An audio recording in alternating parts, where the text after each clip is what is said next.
से लौटे छात्रों से मुलाकात की है। तो वाराणसी एयरपोर्ट पर छात्रों से मिले हैं प्रधानमंत्री। तो बड़ी जानकारी, यूक्रेन से जो बच्चे अपने वतन वापस लौटे हैं उनसे मुलाकात की गई है। सभी भारतीयों को सुरक्षित लाएंगे, प्रधानमंत्री नरेंद्र मोदी ने कहा। तो वाराणसी एयरपोर्ट पर छात्रों से मिले हैं पीएम ने यह भी कहा कि हमें भारत के भविष्य का ख्याल है।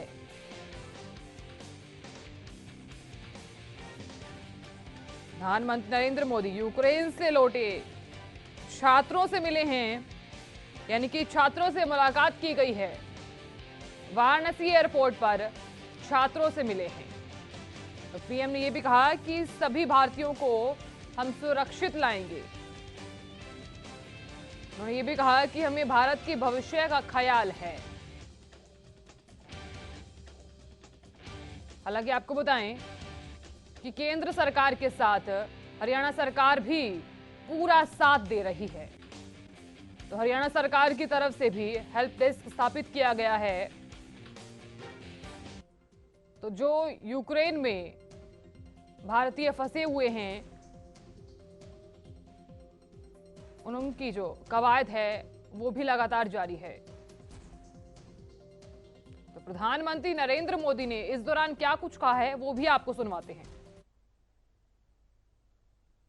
हमारा देश मजबूत हो, इन सारी समस्याओं का समाधान उसी में है। उसी प्रकार से मैं तो अभी भी मानता हूं कि अगर देश में पहले से मेडिकल एजुकेशन की नीतियां सही होती तो आप लोगों को बाहर नहीं जाना पड़ता। कौन माँ बाप चाहते कि इस छोटी उम्र में अकेले भेज दे? कोई माँ बाप नहीं चाहता। लेकिन अब लगे हैं। देखिए, पहले करीब 300-400 के बीच में हमारे यहाँ मेडिकल कॉलेज थी। अब हम करीब 700 तक पहुंच गए हैं। हर जिले में मेडिकल कॉलेज कर रहे हैं।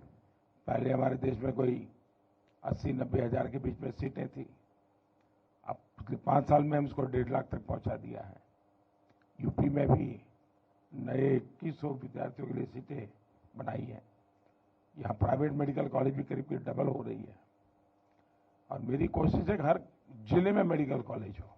जिस प्रकार की कोशिश हम कर रहे हैं, तो शायद 10 साल के भीतर पिछले 70 साल में जितने डॉक्टर बने हैं उतने नए 10 साल में बन जाएंगे जी।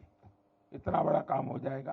तो फिर बच्चों को बाहर भी नहीं जाना पड़ेगा, मजबूरियां खत्म हो जाएगी, परिवार को भी टेंशन नहीं होगा।